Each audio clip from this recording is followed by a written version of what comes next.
참으로 좋은 날입니다. 기쁨이 충만하게 되시기를 바랍니다. 저는 오늘 이 은혜에도 풍성하게 할지니란 제목으로 여러분과 함께 은혜를 나누고자 합니다. 본문 말씀은 고린도후서 8장 1절로 9절입니다.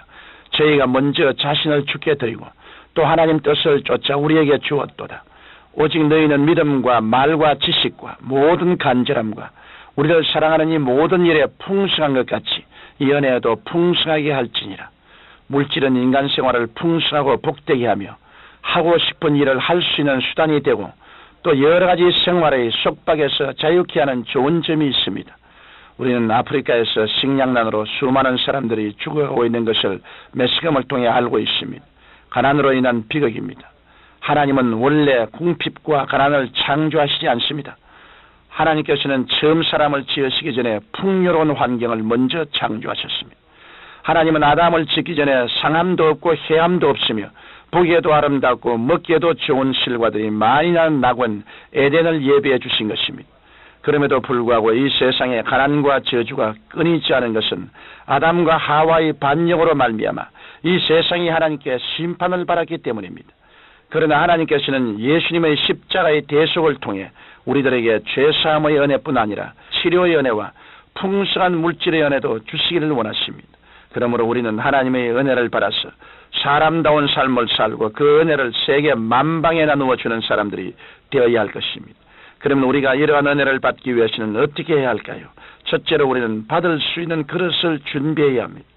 3년 가뭄 끝에 비가 와도 물 담을 그릇을 준비해 놓지 않으면 한 방울의 물도 얻을 수가 없습니다.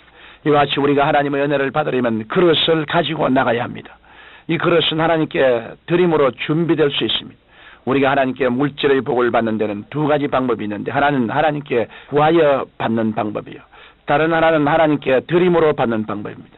그러나 구하는 방법은 쉽게 탐욕에 치이치게 되어 자기 욕망을 따라 구하기 쉽습니다. 성경 속의 탕자가 그 대표적인 예입니다. 탕자는 내게 돌아올 분깃을 내게 주소서 하면서 아버지에게 자기 탐욕대로 구했습니다. 이렇게 해서 물질을 얻은 사람은 언제나 그 물질이 올무가 되어서 결국 자기 파멸을 가져오고 마는 것입니다.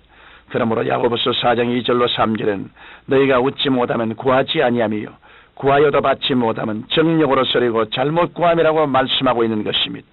그러나 또 다른 방법이 있으니 그것은 하나님께서 절개하시는 하나님의 방법으로서 하나님께 먼저 드리는 것입니다. 이것은 무엇이든지 남에게 대접을 받고자 하는 대로 너희도 남을 대접하라 이것이 율법이요 선지자니라 하신 예수님의 말씀의 원리에 따른 것입니다.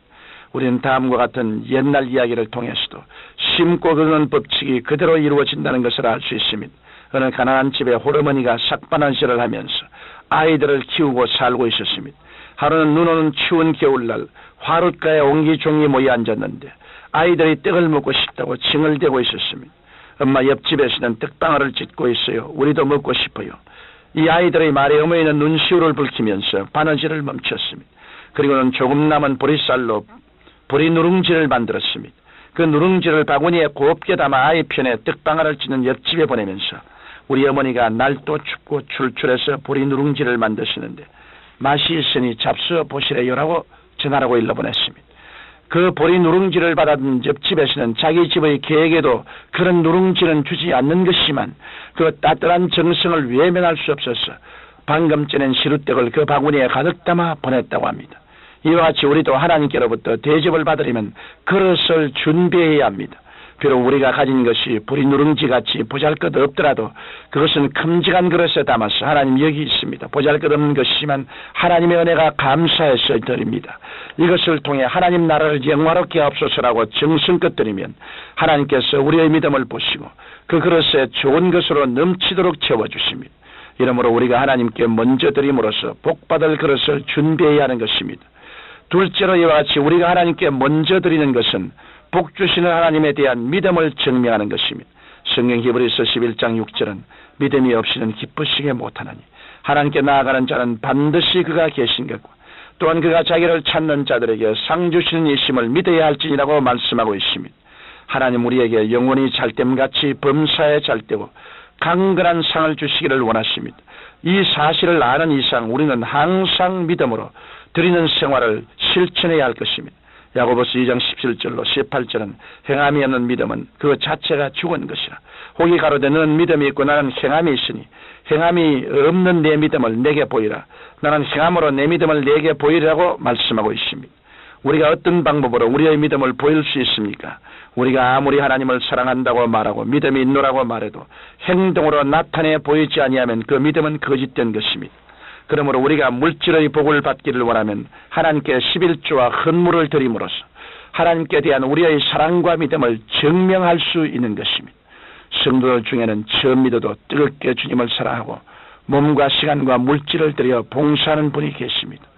또 한편으로는 오랫동안 신앙생활을 하고 교회의 직분이 중에 있어도 오히려 하나님과 성도를 섬기는 데 인색한 분들이 있습니다. 누가 더 신앙이 깊습니까? 신앙은 희생과 봉사에서 증명되는 것입니다. 시편 81편 10절에 내 입을 넓게 열라 내가 채우려고 하였는데 우리가 하나님께 먼저 드리는 것은 믿음의 입을 넓게 여는 것이요 그 다음에는 하나님이 채워주시는 것입니다. 우리가 잘 아는 베스다 광야에서의 오병이어의 기적도 같은 원리인 것입니다. 한 소인이 가지고 온 오병이어를 안드레가 믿음으로 바쳤을 때 예수님께서는 모든 사람들이 배불리 먹고도 남는 기적을 베푸셨습니다. 오늘날 또 우리가 감사와 믿음으로 하나님께 드리기를 기뻐할 때 하나님께서는 오병이어의 기적을 베풀어 주시는 것입니다. 사랑하는 성도 여러분, 우리는 예수 그리스도의 은혜로 구원받았습니다. 뿐만 아니라 우리가 누리는 모든 것도 하나님께서 사랑과 은혜로 내려주신 것입니다. 하나님께서는 사랑하는 자녀들이 생명을 얻되 넘치게 얻기를 원하십니다. 그리하여 모든 일에 모든 것이 항상 능력하여 모든 착한 일을 넘치게 하도록 복주시는 하나님이십니다.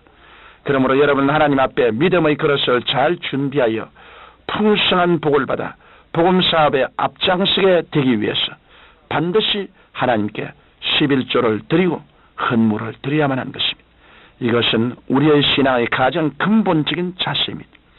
그렇게 할 때 하나님과의 교제도 정상화되고 우리의 기도도 막히지 아니하고 그리고 우리의 생활에 풍성한 물질을 하나님이 주시고 모든 저주를 제하여 주시는 것입니다. 사랑하는 자여 내 영혼이 잘됨같이 내가 범사에 잘됨에 강건하기를 간구하노라 하신 하나님의 간절한 뜻은 우리의 올바른 신앙의 태도를 통해서 이루어질 수 있는 것입니다. 여러분께서 그러므로 금년은 반드시 주님께 11조 생활하는 착실한 신앙생활하게 되시기를 주님 이름으로 축원합니다. 하나님이여 우리가 드리는 신앙으로 하나님께 나아갈 수 있도록 성령님의 능력으로 우리 마음을 깨우쳐 주옵소서. 예수님 이름으로 기도드립니다. 아멘.